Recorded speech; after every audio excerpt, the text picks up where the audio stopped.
नमस्कार दोस्तों, आज के हमारे इस वीडियो में हम आपके लिए पुत्रदा एकादशी की व्रत कथा लेकर आए हैं। द्वापर युग में एक बार महाराज युधिष्ठिर ने श्री कृष्ण से पूछा, केशव कृपा करके यह बताइए कि श्रावण एकादशी का क्या नाम है, उसकी क्या विधि है और उस दिन किस देवता की पूजा होती है। तब भगवान श्री कृष्ण बोले, हे धर्मराज, आपका प्रश्न बहुत उत्तम है। श्रावण एकादशी का नाम पुत्रदा एकादशी है। यह सभी पापों को हरने वाली है। इसमें समस्त मनोकामनाएं तथा सिद्धियों के दाता नारायण भगवान की पूजा होती है। इस समस्त संसार में पुत्रदा एकादशी के समान दूसरा कोई व्रत नहीं है। पुत्रदा का अर्थ है पुत्र देने वाली, अर्थात यह व्रत निसंतान लोगों को संतान प्रदान करने वाला है।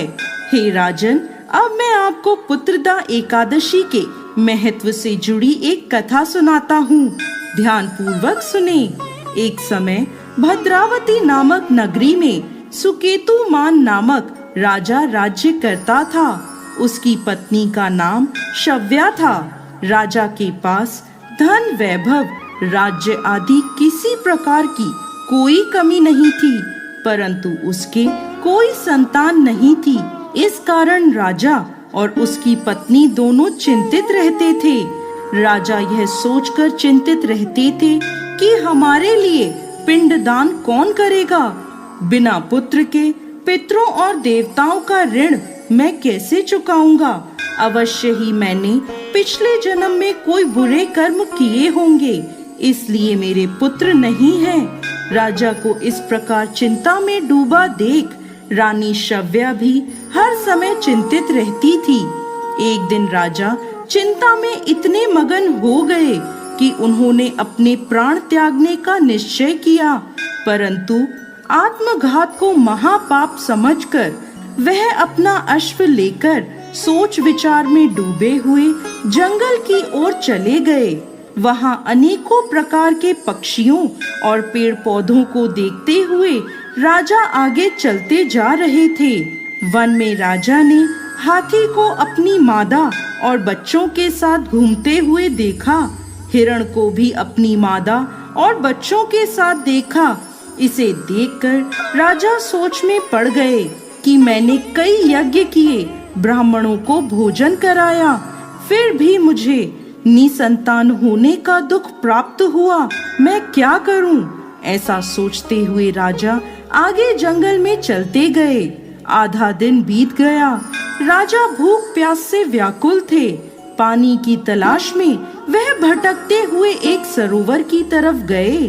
उस सरोवर में कमल पुष्प खिले हुए थे तथा बतखें विहार कर रही थीं। राजा ने नजर घुमाकर देखा तो सरोवर की एक ओर मुनियों का आश्रम बना हुआ था। उसी समय राजा के दाएं अंग फड़कने लगे। राजा ने इसे शुभ संकेत समझा और घोड़े से उतरकर उन ऋषियों के आश्रम में गए। आश्रम में पहुंचकर राजा ने ऋषियों को प्रणाम किया और वहां बैठ गए। राजा को देख मुनियों ने पूछा, हे राजन, आपकी क्या इच्छा है? राजा ने पूछा, महाराज, आप कौन हैं और यहाँ किस लिए आए हैं? कृपा कर मुझे बताएं। तब वह ऋषि बोले, राजन, आज से 5 दिन बाद संतान देने वाली पुत्रदा एकादशी है। हम विश्व देव हैं और इस सरोवर में स्नान करने के लिए आए हैं। यह सुनकर राजा बोला, हे महाराज, मेरे कोई संतान नहीं है। यदि आप मुझसे प्रसन्न हैं, तो मुझे पुत्र प्राप्ति का वरदान दें। यह सुन मुनि बोले, हे राजन, श्रावण मास की एकादशी का नाम पुत्रदा एकादशी है। यह निसंतान को संतान प्रदान करती है। आप अवश्य पुत्रदा एकादशी का व्रत करें और भगवान की कृपा से आपको पुत्र रत्न की प्राप्ति होगी। मुनि के वचनों को सुनकर राजा को संतोष हुआ और उसने महल में जाकर रानी शव्या को सारी बात बता दी और पुत्रदा एकादशी के दिन राजा और रानी दोनों ने पुत्र प्राप्ति की इच्छा से पूरे विधि विधान से पुत्रदा एकादशी का व्रत किया और द्वादशी के दिन पारण किया। कुछ दिनों बाद रानी शव्या ने गर्भ धारण किया। 9 महीने पश्चात उनके यहाँ एक अति तेजस्वी पुत्र हुआ। वह राजकुमार अत्यंत सुंदर, यशस्वी और प्रजा का पालन करने वाला राजा बना। श्री कृष्ण भगवान बोले, हे कुंती नंदन, पुत्र प्राप्ति के लिए पुत्रदा एकादशी का व्रत सर्वोत्तम है। जो मनुष्य पुत्रदा एकादशी के महत्व को पढ़ते या सुनाते हैं, वह सांसारिक सुखों को भोग कर अंत में स्वर्ग लोक को प्राप्त करते हैं। पुत्रदा एकादशी का व्रत करने वाले व्यक्ति को सुबह जल्दी उठकर स्नान आदि से निवृत्त होकर संतान प्राप्ति के लिए पति पत्नी दोनों को स्नान के पश्चात पूरे विधि विधान से श्री हरि नारायण की पूजा करनी चाहिए। इसके साथ पुत्रदा एकादशी की कथा सुननी चाहिए और आरती करनी चाहिए।